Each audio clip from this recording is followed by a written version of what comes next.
Assalamualaikum warahmatullahi wabarakatuh. Perkenalkan, nama saya Bagus Nugroho dengan NIM 211511034. Saya berasal dari Prodi D3 Teknik Informatika, jurusan Teknik Komputer dan Informatika, Kampus Polban. Baik, jadi di sini saya akan menjelaskan mengenai hasil dari project final untuk ETS mata kuliah Komputer Grafik Praktikum. Jadi pada project kali ini, mahasiswa diminta untuk membuat karya dua dimensi berbentuk animasi mengenai objek terbang. Nah, sebelum membahas mengenai Godotnya, mungkin saya akan menjelaskan konsep yang saya bawa. Jadi konsep yang saya bawa yaitu merupakan sistem tata surya. Jadi di dalamnya ada rotasi planet terhadap matahari sebagai pusat tata suryanya. Jadi di sana ada planet Merkurius, ada planet Venus, Bumi, Mars, Jupiter, Saturnus, Uranus, dan Neptunus. Saya mengambil gambar ini sebagai gambar acuan dalam proyek saya. Selain itu, objek yang ada di sini juga ada lintasan orbitnya dan juga ada sabuk asteroid. Nah, namun selain itu, di dalam proyek yang saya buat, saya juga menambahkan bulan sebagai satelit alami dari bumi. Baik, ini untuk gambar acuannya. Nah, kemudian ini untuk gambar sketsa dari proyek yang saya buat, kurang lebih sama dengan gambar acuannya. Kemudian untuk URL dari inspirasi gambar, kebetulan saya mengambil dari website freepik.com.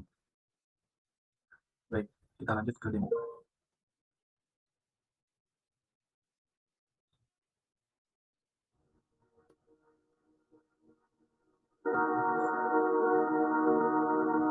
Baik, jadi di sini ada about page yang dimana berisi mengenai data diri saya, aplikasinya, dan juga mengenai tata cara penggunaan aplikasinya.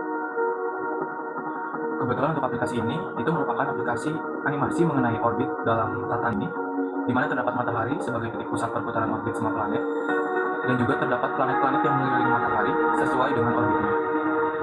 Kemudian ada juga tata cara penggunaan aplikasinya, di mana dalam aplikasi ini kita bisa menggunakan space pada keyboard atau key space pada keyboard itu untuk menghentikan atau memulai rotasi pada planet, baik itu rotasi pada lintasan orbitnya.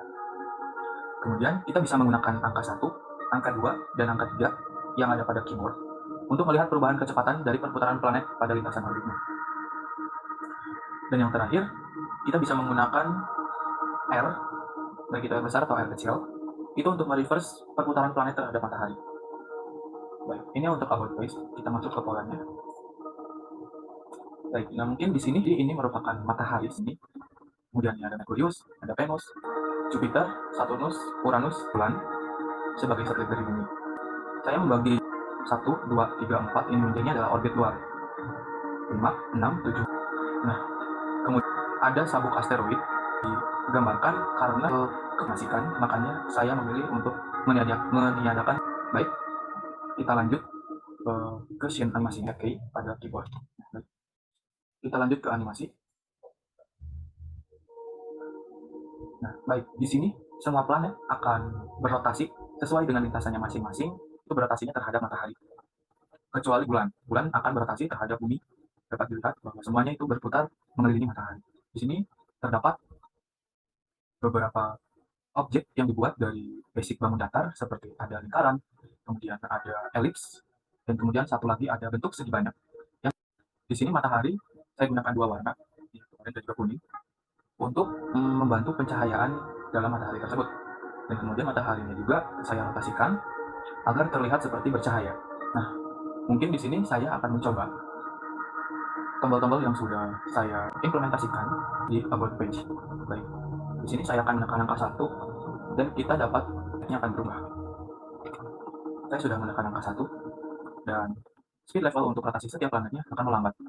Ketika saya tekan angka 2, speed level perputaran planetnya semakin cepat. Saya tekan angka 3. Nah, speed level perputaran semua planet semakin lebih cepat. Kita juga bisa menekan R untuk mereverse rotasinya. Dapat dilihat menjadi ke kanan. Ketika saya pencet R itu akan menjadi ke kanan. Baik, kita pencet lagi angka 1 untuk mengembalikan mode levelnya. Selain itu kita juga dapat menggunakan space key untuk memberhentikan atau juga play rotasi ini. Saya tekan space Nah, dia akan berhenti ketika saya tekan lagi space. Nah, nih. Jadi semua planet akan bergerak lagi ketika space pada keyboard itu ditekan. Baik. Jadi pada project Godot yang digunakan ini, saya menggunakan struktur foldernya seperti ini. Ada asset, ada scene, dan ada juga script. Kita buka asset. Jadi di asset itu ada 3 folder. Ada folder untuk font, ada folder untuk image, yang dimana image-nya itu diisi untuk background ini. Dan yang terakhir ada sound, untuk background dari project ini. Kemudian ada folder scene, yang dimana di sini itu terdapat 5 scene. Scene pertama ada about menu, yang scene itu about page. Kemudian animasinya, itu animasi page. Kemudian ada audionya, itu audio page. Kemudian ada main menunya, yaitu main page. Dan juga ada pola dasarnya, yaitu pola page. Yang terakhir ada script, di mana script di sini terdapat beberapa folder seperti ini dengan foldernya. Yang pertama ada about menu, itu mengandung about page, script untuk about page. Kemudian ada about support, itu untuk data and about. Kemudian ada animasi menu, itu script untuk animasi. Kemudian ada animasi support, itu untuk script button animasinya. Kemudian ada controllernya, jadi di controller itu ada function generation, ada line, ada matrix, ada primitifnya, dan juga ada shape, yang dimana source code ini juga digunakan pada tugas-tugas sebelumnya. Kemudian ada pola menu yang mengandung script untuk pola page. Kemudian ada pola support yang mengandung untuk button pola. Dan ada quit support, itu kita bisa quit melalui tombol quit ini. Bisa dicontohkan, bisa quit. Kita coba quit. Nah, jadi ketika kita tekan tombol quit, maka aplikasi akan ditutup dan dia akan quit seperti itu. Jadi untuk source code-nya, itu yang pertama kita ngeload dari shape.gd, yang dimana shape.gd itu adalah controller dari semua script yang ada di sini. Dimana shape.gd itu merupakan script yang berisi mengenai pembentukan objek dan bangun datar. Nah, kita dari situ kita lanjut ke draw-nya. Jadi di sini saya menentukan untuk midpoint-nya atau titik pusatnya itu berada pada titik tengah layar, yang dimana itu didapatkan dari get viewport array, dimana ketika kita mendeklarasikan untuk size X, kita akan mendapatkan center X. Dan jika mendeklarasikannya itu size.y, maka kita akan mendapatkan center Y. Jadi untuk titik pusatnya itu akan mengikuti layarnya. Jadi meskipun diperbesar layarnya, maka titik pusatnya akan tetap berada di tengah-tengah layar. Mungkin akan saya contohkan seperti ini. Termasuk akan ada di sebelah sini, kurang lebih ketika saya perbesar. Dia di sini. 3 menjadi pindah ke sini atau ke sini. Seperti itu. Kemudian, untuk pembuatan orbit dalam, saya membuat variabel bernama radius orbit dalam yang dideklarasikan sebanyak 100. Nah, di mana nanti ini akan memanggil function dari orbit dalamnya tersebut, yang dimana mempassing parameter midpoint-nya dengan radius orbit dalam. Selain ada orbit dalam, saya juga ada orbit luar. Untuk lintasan orbit luar, yang dimana variabelnya itu saya mendeklarasikan radius orbit luar sebanyak 225. Nah, kemudian kita memanggil juga function orbit luar yang parameternya itu midpoint dan juga radiusnya. Dilanjut, ada matahari. Kita membuat matahari itu ada variabel radius matahari sebanyak 50. Nah, seperti yang sebelumnya, di sini saya juga mengambil function dari matahari tersebut yang mengandung midpoint dan juga radius matahari beserta sudut. Nah, sudut ini digunakan untuk apa? Nantinya akan digunakan untuk merotasikan segi banyaknya dari matahari tersebut, karena dalam matahari itu dibangun oleh 2 bangun datar. Yang pertama bangun datar segi banyak, yang kedua bangun datar lingkaran. Jadi yang bangun datar segi banyak itu dia membutuhkan sudut. Dilanjut ada planet Merkurius, itu radiusnya 15. Kemudian midpoint Merkuriusnya ini saya tambahkan dari center ditambah 100 agar sesuai dengan lintasannya. Kemudian dipanggillah function Merkurius ini dengan parameternya itu midpoint dan juga radiusnya. Dilanjut dengan Venus. Venus itu saya mendeklarasikan radiusnya sebanyak 20. Kemudian midpoint Venusnya itu dari center kita minus sebanyak 125 agar berada di kiri supaya tidak terlihat bertumpuk. Nah, setelah itu seperti sebelumnya dipanggillah function dari Venusnya tersebut. Dilanjut ada bumi, itu radiusnya 20 ada midpoint-nya, kemudian posisinya juga ditambah sebanyak 150 ke kanan. Kemudian dipanggillah function bumi, yang dimana ada midpoint bumi, juga ada radius bumi sebagai parameter. Lanjut ada bulan. Di sini ada variabel radius bulan sebanyak 5. Kemudian midpoint-nya bulan itu buat posisi X-nya saya tambahkan, saya sesuaikan, sedangkan posisi Y-nya mengikuti center dari layar. Kemudian dipanggillah function bulan, yang dimana parameternya ada midpoint bulan dan radius bulan. Dilanjut, planet selanjutnya itu ada Mars.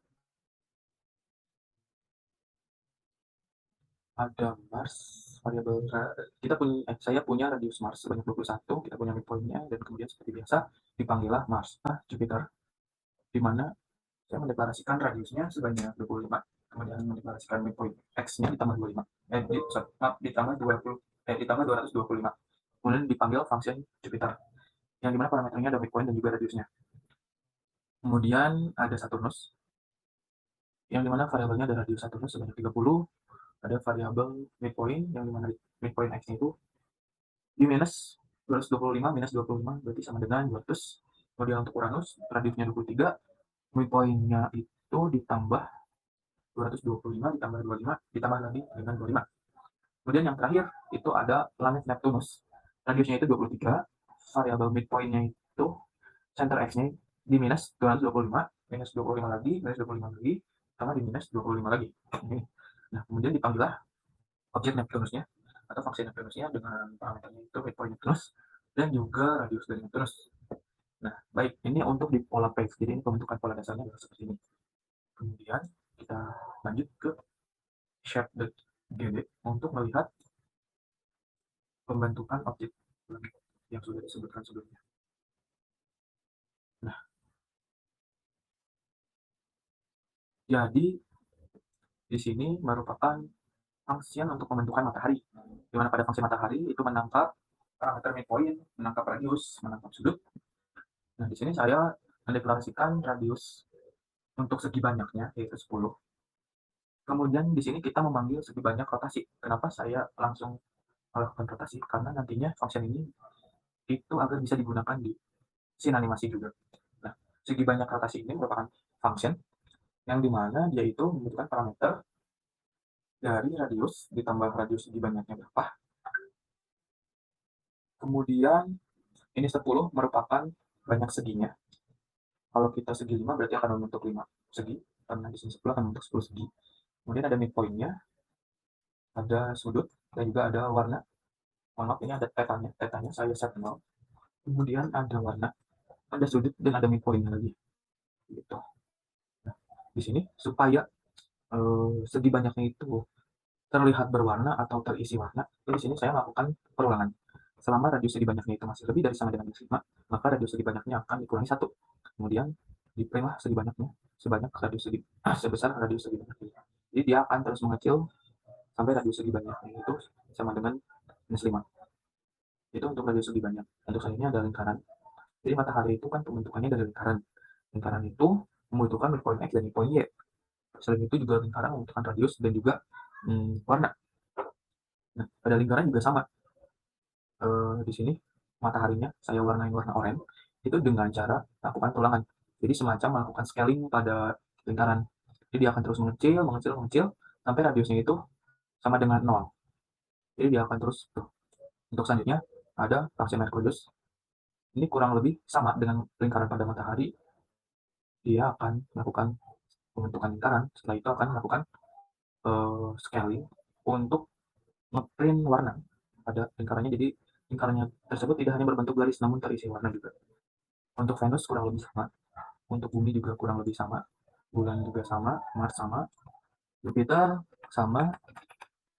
Nah, untuk Saturnus, karena Saturnus itu memiliki cincin di bagian luarnya, jadi pada Saturnus saya melakukan pembentukan elips, yang dimana elipsnya itu untuk pembuatan warnanya tidak saya looping karena hanya sedikit, karena hanya ada 1, 2, 3, 4, 5, 6, 7 garis saja, itu sudah mewarnai elips tersebut.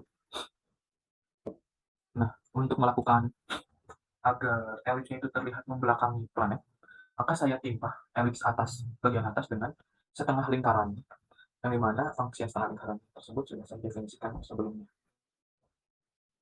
Untuk selanjutnya, untuk Uranus sama seperti planet-planet sebelumnya, dan untuk Neptunus juga sama seperti planet-planet sebelumnya. Ini untuk di pembentukan planetnya. Untuk pembentukan orbitnya, jadi pada orbitnya juga itu melakukan perulangan. Jadi orbit dalam membutuhkan parameter midpoint dan radiusnya. Selama radiusnya itu kurang dari sama dengan 175, maka nanti radiusnya ditambah 25 dan kita akan membentuk lingkaran untuk lintasan orbit. Untuk orbit luar juga kurang lebih sama, namun ya kurang lebih sama. Namun hanya beda pada nilai ini dan juga nilai ini. Kalau yang 175, kalau yang ini sampai 300. Seperti itu. Itu untuk pembentukan lintasan orbitnya. Jadi semua objek sudah saya jelaskan mengenai pembentukannya. Kemudian yang terakhir mungkin pada animasi. Jadi pada animasi saya memanfaatkan function proses delta untuk melakukan incremental pada setiap variabel yang saya deklarasikan. Nah, untuk draw-nya kurang lebih sama, namun akan saya jelaskan detail. Jadi pada animasi ini dia akan nge-preload ke shape.gd untuk nge-load atau melakukan pengambilan agar fungsi-fungsi yang sebelumnya sudah dibuat itu bisa dipanggil di sini. Nah, jadi di sini saya membuat variabel global yaitu d. Di sini saya menginisialisasi dengan angka 0, kemudian speed saya set speednya itu 12 untuk speed normal, kemudian saya set sudutnya adalah 0. Nah, pada function proses delta ini saya set untuk setiap variabel d, maka dia akan ditambah dengan delta, jadi dia akan terus bertambah. Nah, kemudian di sini ada logik. Jika sudutnya itu kurang dari 360 derajat, maka sudutnya itu ditambah 20 dari sudut sebelumnya. Namun, jika tidak, maka sudutnya akan saya set 0. Untuk apa ini? Ini itu untuk melakukan plotting posisi midpointnya dari setiap planet. Jadi nanti planet itu akan bisa bergerak. Nah, yang sudut untuk apa? Yang sudut untuk matahari agar dia bisa berputar. Nah, kalau yang di planet itu bagaimana? Jadi yang di planet saya menganalogikan bahwa yang bertranslasi itu titik poinnya dulu, baru nanti membuat warna. Jadi di sini untuk midpointnya, untuk midpoint x itu ditambah dengan sin. Jadi rumusin ini itu sin dalam kurung d dikali speednya itu tambah 2. Nah, dikali radius si orbit Merkuriusnya. Jadi nanti dia akan terus berubah-ubah, akan membentuk lingkaran. Nah, untuk posisi midpoint D-nya itu dihasilkan dari rumus cos, di mana d kali dalam kurung speed tambah 2 dikali radius orbit Merkuriusnya. Seperti itu. Jadi nanti midpoint dari Merkuriusnya itu dapat berpindah-pindah sesuai dengan faktor-faktor yang ada pada parameter ini.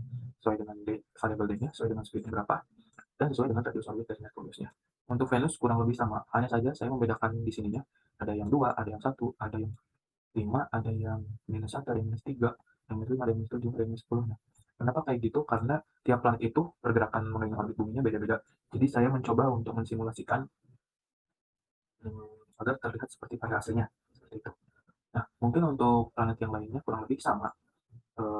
Jadi yang dianimasikan itu pada awalnya midpointnya dulu, baru ke pembentukan warnanya. Nah, namun untuk bulan, karena dia itu mengorbit kepada bumi, jadi di sininya di midpoint X bulannya itu dia ngikut ke midpointnya bumi.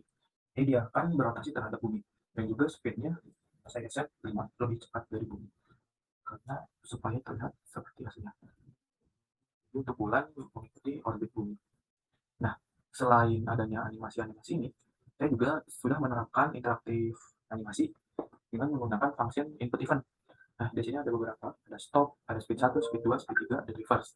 Nah, untuk stop, saya menganalogikan ketika animasinya di stop, maka dia akan pindah ke scene yang memang sedang tidak dianimasikan. Untuk play, maka dia akan kembali ke scene animasi. Kemudian, untuk speed 1, maka saya akan set speednya menjadi speed 12 atau speed normalnya. Kemudian untuk speed 2, maka akan saya set speednya menjadi 14. Untuk speed 3, maka akan saya set speednya menjadi 20. Dan untuk reverse, maka akan saya set speednya menjadi 3. Nah, bagaimana saya bisa melakukan function input event ini? Jadi saya sebelumnya sudah menginisialisasi pada input map yang ada pada aplikasi Godot di sini. Nah, di sini saya sudah membuat custom button. Jadi ketika play kita menekan spasi, stop juga spasi. Untuk speed 1 kita bisa menggunakan tombol 1 pada keyboard atau tombol 1 pada numpad. Speed 2 bisa pada tombol 2 pada keyboard atau tombol 2 pada numpad. Untuk 3, speed 3 kita bisa menekan nomor 3 pada keyboard atau pada numpad nomor 3. Kemudian untuk reverse kita menggunakan huruf R.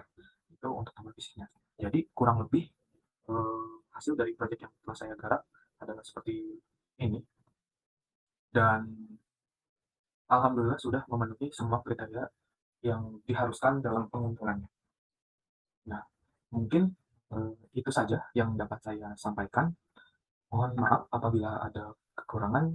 Mohon maaf juga apabila ada salah dalam pengucapan. Wabillahi taufiq wal hidayah. Wassalamualaikum warahmatullahi wabarakatuh.